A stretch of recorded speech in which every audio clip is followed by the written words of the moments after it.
Electric लाओ और कहीं भी जाओ। चमकीले धागे को बारीकी सुई में पिरोकर कपड़े पर करिश्माई बुनाई की कला जरदोजी है।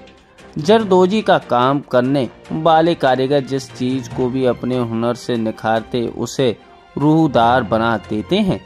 माना जाता है कि 1500 ईसा पूर्व कार्यकाल में जरदोजी की शुरुआत हुई, जिसे मुगल काल में एक नई पहचान मिली है। मेरा नाम फैजानुद्दीन है।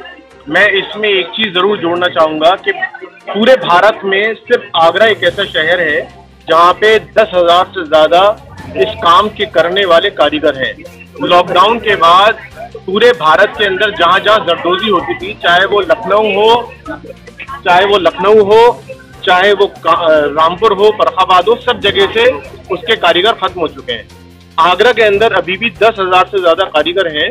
और अभी एक किसी ने सवाल पूछा था कि साहब आगरा का काम आगरा के लोग क्यों नहीं जानते हैं। फिर मैं उसका जवाब ऐसे दूंगा कि आगरा के अंदर बहुत सारे टूरिस्ट आते हैं, इसी तरह बहुत सारे मल्टीनेशनल ब्रांड्स हैं जो आगरा के अंदर जूते भी बनवाते हैं और उन जूतों में आगरा की जरदोजी का इस्तेमाल होता है। लेकिन अफसोस की बात यह है कि वो ब्रांड्स जो हैं उनका माल ना तो हिंदुस्तान में बिकता है, इसलिए हिंदुस्तान के लोगों को पता नहीं चल पाता है। वो सारा माल यहाँ बन के विदेशों में चला जाता है, यूरोप में और अमेरिका में। तो इसीलिए आगरा को हम इसलिए प्रमोट कर रहे हैं ताकि आगरा के लोगों को भी इसकी अहमियत पता चले। जो चीज रामपुर, कानपुर, बरेली, फर्रुखाबाद, कलकत्ता के लोग खो चुके हैं, हम नहीं चाहते कि वो आगरा के लोग भी खोएं। ये एक ऐसी हुनर है जिसका हजारों साल से आगरा की बड़ी लंबी तारीख रही है, हिस्ट्री रही है। हम आज जो लोग जुड़े हैं वो इसी मुहिम के लिए जुड़े हैं कि ये विरासत हमारी खत्म ना हो। नमस्कार, मेरा नाम है अलर्क लाल और हमारा गणेशी लाल एम्पोरियम को मैं रिप्रेजेंट करता हूँ। हम लोग जरदोजी को 1845 से कर रहे हैं। मैं छठी जनरेशन हूँ और हम लोगों ने इस आर्ट को अब इंटरनेशनल करने में बहुत कोशिश कर रहे हैं। हम लोग न्यूयॉर्क फैशन वीक करके आए हैं अभी सितंबर में। तो इस आर्ट को लग्जरी फैशन लाइन में ले जाने में पूरा कोशिश में लगे हुए हैं। इस आर्ट को अगर हिस्ट्री में देखें तो 1911 में किंग जॉर्ज का जो कॉरोनेशन रोज ताजपोशी हुई थी, तो उसमें जरदोजी जो थी वो हम लोगों ने की थी। तो उसके बाद 1937 में किंग जॉर्ज VI का जो ताजपोशी का जो गाउन बना था उसमें जरदोजी हमने की थी, जो लंदन में म्यूजियम में लगा है। तो उस टाइम से ये जरदोजी का काम हो रहा है। पहले ये रियल सोना और चांदी के धागों से होता था, अब सोने का पानी और चांदी का पानी का धागे होते हैं, रेशम के धागे होते हैं और असली नगीने लगे होते हैं। इस चीज़ को हमने अब वेस्ट में, यूएस में बहुत प्रमोट कर रहे हैं। लोगों को बहुत पसंद आ रहा है क्योंकि हाथ का काम वहाँ दिखता नहीं है लोगों को, और उनको ये समझ ही नहीं आता है कि हाथ से काम इतना अच्छा हो सकता है।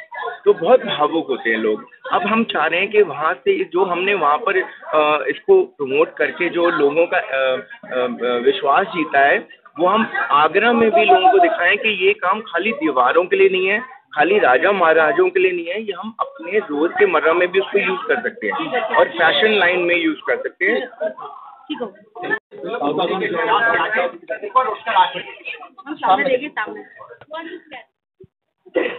हम लोग ने ये ताज महोत्सव के अंतर्गत जरदोजी का शो कर रहे हैं, जिसमें हम जरदोजी की विरासत की कहानी दर्शाएंगे और एक प्लेटफॉर्म पर लाएंगे।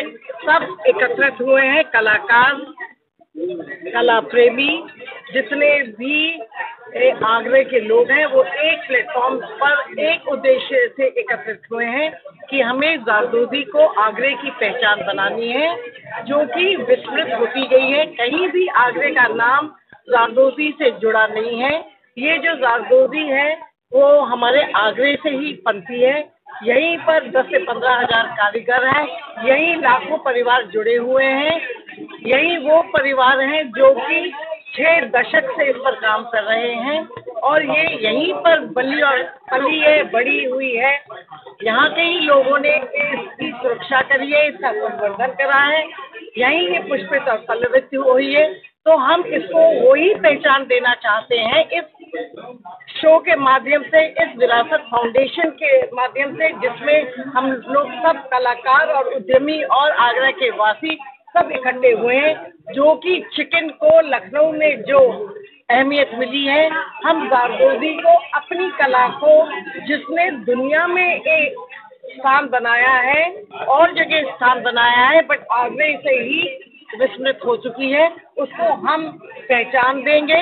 उसको आगरा जैसे ताजमहल की तरह पहचाना जाता है, हम चाहेंगे कि आगरा अब ज़ारदोज़ी के लिए भी पहचाना जाए, जिससे कि जो टूरिस्ट आए, जो आगरा वासी हुए, उनको एक प्राइड मिले कि ज़ारदोज़ी हमारी है।